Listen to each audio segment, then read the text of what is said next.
కల్తీకి కాదేది అనర్హం అన్నట్టు పాలను కూడా కల్తీ చేసేస్తున్నారు. ఖమ్మంలో ఆర్గానిక్ పాల విక్రయ కేంద్రంలో కల్తీ పాలు అమ్ముతున్నారన్న ఫిర్యాదుతో అధికారులు తనిఖీ చేశారు. పాలను క్షుణ్ణంగా పరిశీలిస్తున్నారు, శాంపిల్స్ సేకరించారు. ఆర్గానిక్ పాల విక్రయ కేంద్రంలో పాలు, తేనె, బెల్లంతో పాటు కొన్ని వస్తువులు అమ్ముతున్నారు. ఇందులో పాలతో పాటు తేనె కూడా కల్తీ అయినట్లు అధికారులు గుర్తించారు.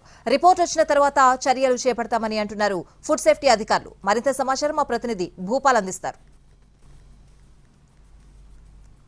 రాష్ట్రంలో అనేక ప్రాంతాల నుంచి కల్తీ పాల వివాదం కొనసాగుతున్న విషయం తెలిసింది. అదేవిధంగా ఖమ్మం నగరంలో కూడా ఆర్గానిక్ పాలని చెప్పి ఇక్కడ అమ్ముతున్న విషయం తెలిసింది. ఈ నేపథ్యంలో దీనికి సంబంధించి కంప్లైంట్ రావడంతో మొత్తం కూడా ఇక్కడ ఫుడ్ ఇన్స్పెక్టర్ సంబంధించి వాళ్ళు వచ్చి విచారణ కొనసాగిస్తున్నారు. అదేవిధంగా ఇప్పటివరకు మిషన్ తీసుకొచ్చి పాలలో ఏ విధంగా ఉంది, ఏమేమి కలిసాయి, ఏంటి అని తెలుసుకోవడం కోసం ఎంక్వైరీ అయితే చేస్తున్నారు. ఈ నేపథ్యంలో అసలు ఏం జరిగింది అని తెలుసుకోవడానికి మనం ఇక్కడ ప్రయత్నం చేద్దాం. మాకు రామారావు గారు చెప్పి ఒక కస్టమర్ గారు మాకు ఫోన్ చేశారు. సరే ఇట్లా మేము పాలు కొంటే మాకు ఇట్లా గమ్ములాగా వస్తుంది, కొద్దిగా మీరు వచ్చి చెక్ చేయాలంటే ఇమీడియట్గా మేము వచ్చాము. అక్కడ పాలు అయితే వాళ్ళు తేడా లేదు, మంచిగా వాళ్ళు లేటు తీసుకున్నారు, ఏం చెప్తున్నారు ఏం మాడినాము. మేమైతే శాంపిల్ కలెక్ట్ చేసాము, పాలు ఒకటి పెరుగు ఒకటి, అది ల్యాబ్ పంపిస్తాము. రిపోర్ట్ వచ్చాక వాళ్ళ మీద యాక్షన్ తీసుకుంటాం. ఈ రిపోర్ట్ ఎంతకాలం వచ్చే అవకాశం? 14 రోజులు వస్తుంది. అంటే ఖమ్మంలో ఇలాంటి కేసులు ఏమైనా నమోదైనా? ఏంటి మధ్యకాలంలో అయితే ఏం నమోదు కానీ పాలు ఆల్రెడీ మేము దగ్గర 15 పాల సెంటర్ శాంపిల్ తీసాం. ఇక్కడ కాదండి, ఖమ్మంలో వేరే ప్లేస్ లో కూడా జరిగింది. మా ఇంటి దగ్గర జరిగితే ఇవాళ మేము ఫుడ్ సేఫ్టీ ఆఫీసర్లో కంప్లైంట్ ఇచ్చి శాంపిల్ ఇచ్చి వచ్చాం. చూడాలి.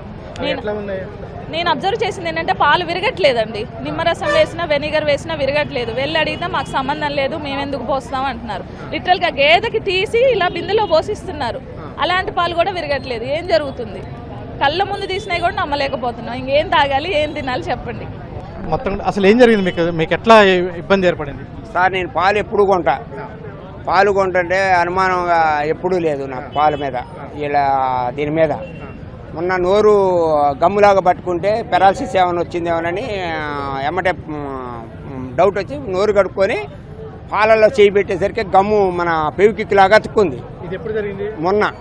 మొన్న జరిగిన తర్వాత వచ్చి ఆ అమ్మగారి అడిగా, అమ్మ మరి లేడీ అడిగా, అమ్మ ఈ పాలు ఇట్లా హాని జరుగుతుంది, ఈ పాలు అమ్మటం మంచిది కాదమ్మా, మీరు ఏడ తెస్తారో కానీ చూసుకోండి అమ్మా అన్న అని చెప్పిన తర్వాత ఈ ప్యాకెట్ తీసపోండి మంచిగా ఉంటుంది సార్ అని ఇచ్చిన తర్వాత ఇది తీసపోయిన తర్వాత ఇది వచ్చిందని అడుగుతానికి వచ్చా. నీ దిక్కున్న కాడ చెప్పుకో, పోలీస్ స్టేషన్ పోతే పో అని మాట్లాడింది.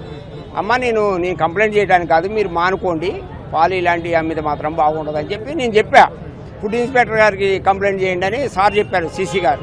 ఇగో సార్ గమ్ము అతికినట్టు అతుకుతుంది, అంతా పాడేసా నేను, అలా ఇంత తీసుకొని ఖరాబ్ అవుతుంది, గమ్ములాగా అవుతుంది.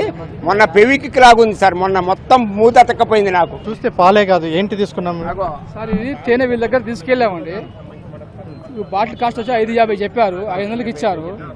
ఇది బాటిల్ తేనె అయితే యాక్చువల్గా అయితే బాటిల్ అంటది, బాటిల్ ఎలా ఉందో అలా స్మూత్గా బాటిల్ అవ్వపడుతుంది.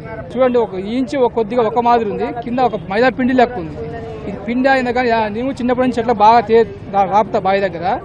అది ఒక వేడి చేసి కరగపోసి బాటిల్లో పోస్తే ఒక నీళ్ళు పడితే తప్పితే అసలు ఖరాబ్ కాదు తేనె. ఇది వీళ్ళు స్వచ్ఛంగా ఇట్లాగా ఇచ్చారు, అలాగే ఇంట్లో పెట్టాం. రోజు తాగుతున్నాం. ఒకసారి దీనికి టెస్ట్కి పంపించారు. దీన్ని కూడా ఇక్కడ మనం చూస్తున్నాం. అంటే పాలే కాదు, తేనె, రకరకాల విక్రయాలు ఇక్కడ ఆర్గానిక్ పేరుతో అమ్ముడవుతున్న పరిస్థితి ఉంది. అయితే మొత్తం కూడా పాలు కల్తీ కలుస్తున్నాయనే ఆరోపణల నేపథ్యంలో ఫిర్యాదు చేయడం జరిగింది. ఆ ఫిర్యాదు మేరకు ఇప్పుడైతే విచారణ జరుగుతుంది. కెమెరా పర్సన్ పృథ్వీతో భూపాల్, NTV, ఖమ్మం.